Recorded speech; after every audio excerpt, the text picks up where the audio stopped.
Welcome back. Joining me now is Republican Senator Lindsey Graham of South Carolina. Senator Graham, welcome back to Meet the Press. Thank you.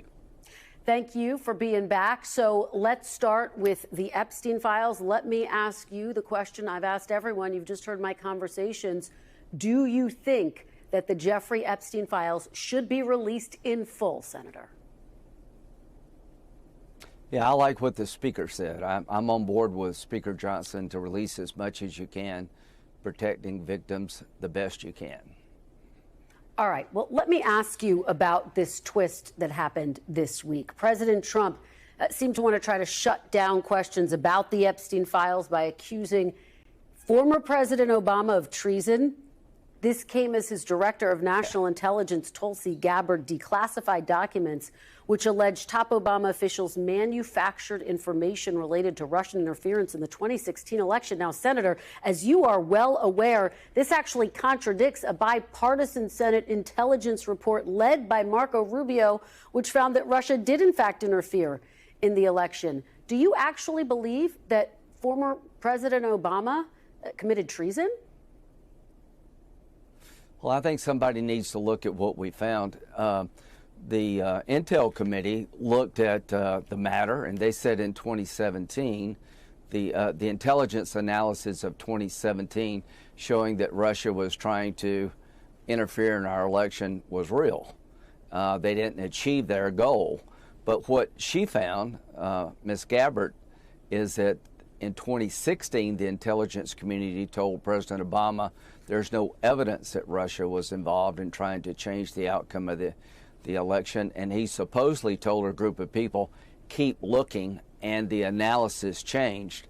So what we're looking at is what role did Obama play in 2016 to change the narrative that resulted in 2017?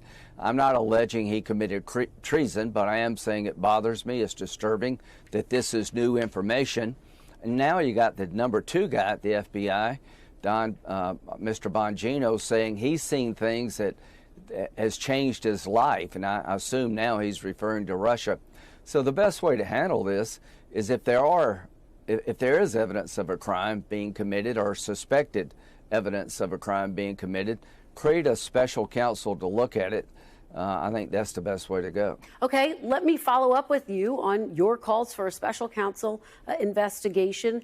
As you know, Senator, there was already a Trump-appointed special counsel at the time investigating the origins of the Russia probe. It did not find any evidence of political interference. And, Senator, at the time, you agreed with the findings of the intelligence community. I want to play back what you said at the time. Take a look. Yep. The Russians did it. It was the Russians who tried to interfere in our election. Every member of the committee agrees it was the Russians. They didn't change the outcome, but they did release information embarrassing to the Democratic Party. It did affect Hillary Clinton. There's only one person in Washington that I know of that has any doubt about what Russia did in our election, and it's President Trump. Senator, are you now saying that you don't believe that Russia tried to interfere in the 2016 election? Well, what I am saying is that you left a lot out here. It's called the Horowitz Report. It's the Mueller investigation was crooked and rotten to the core. The Washington Post and the New York Times got a Pulitzer Prize for reporting on Trump's campaign's relationship with Russia. It was all BS. At the time, I didn't know any of that. At the time, I didn't know that they were manufacturing evidence to get FISA warrants. There was a confirmation bias. Durham didn't say there was no political bias. He said quite the opposite. He said every time a FISA warrant was sought in the Mueller world, they got it, and the errors made to get warrants in this space were a lot greater than they were in anything not involving Trump. But what I'm saying is that this is new evidence. This is something I didn't know, you didn't know, that in 2016, Obama suggested, I don't like the outcome that there's no evidence Russia was involved. Well, now we all say Russia was involved, but in 2016, they said Russia wasn't involved. What the hell happened? Let's get a special counsel. Hold on, Senator. As you know, former President Obama has weighed in through a spokesperson. He says that's just patently false. I actually spoke to Susan Miller, who's a former senior CIA officer who helped oversee the 2017 intelligence assessment on Russian interference. She says it's completely false that Obama or anyone else asked them to change or sway their investigation. She says they all, she says, and she's a Republican, says they all would have quit if that had happened. Senator, are you trying to rewrite history to distract from the Epstein matter, Senator? No, I'm trying to let you know and the media know that we found something we didn't know before. At the end of the day, I'm not calling for a prosecution against President Obama for treason, but I am calling for an investigation. Mr. Miller also said there was no credible evidence that President Trump colluded with the Russians. For years and months and days and weeks, people had their lives turned upside down chasing the Mueller narrative that Trump was in bed with the Russians, that the Trump campaign was colluding with the Russians. The only people colluding with the Russians were the Hillary Clinton campaign and Christopher Steele manufacturing a document to get warrants against Carter Page based on lies and falsehoods. So, yeah, I'm very familiar with it. What you don't seem to acknowledge is there's something new being found. Rather than reinventing the wheel here, let's go back to a special counsel model to look at this something new. The something new is statements by President Obama.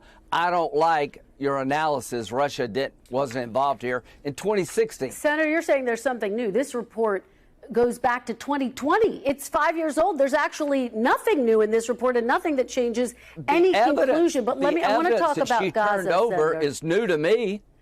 Senator, it's new to me. But Senator, you're trying to sweep this stuff under the rug, and that's not right. But Senator, you know that at the time you said you did believe the assessments and the multiple investigations. But let me move on to Gaza. Let's talk about Gaza, Senator, because this is so important.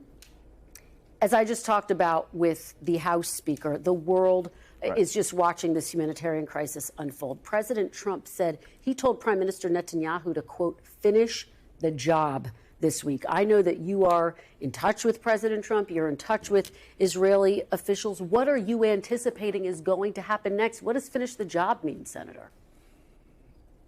Well, I talked to Cindy McCain last night. Here's some good news for the people in Gaza.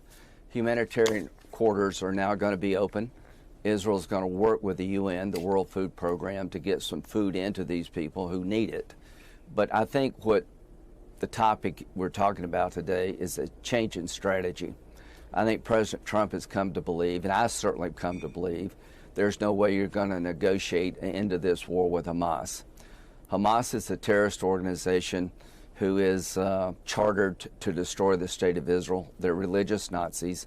They hold Israeli hostages. I think Israel's come to conclude that they can't achieve a goal of ending the war with Hamas that would be satisfactory to the safety of Israel.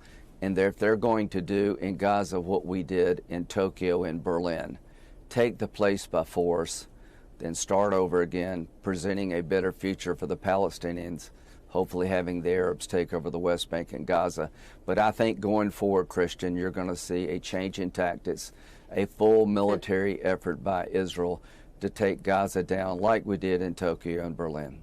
Senator, bottom line, does that mean the hostages are not going to be coming back alive if Israel were to move forward with what you're effectively saying? I hope not. I think there are people maybe in the Hamas organization that would accept safe passage if they release the hostages.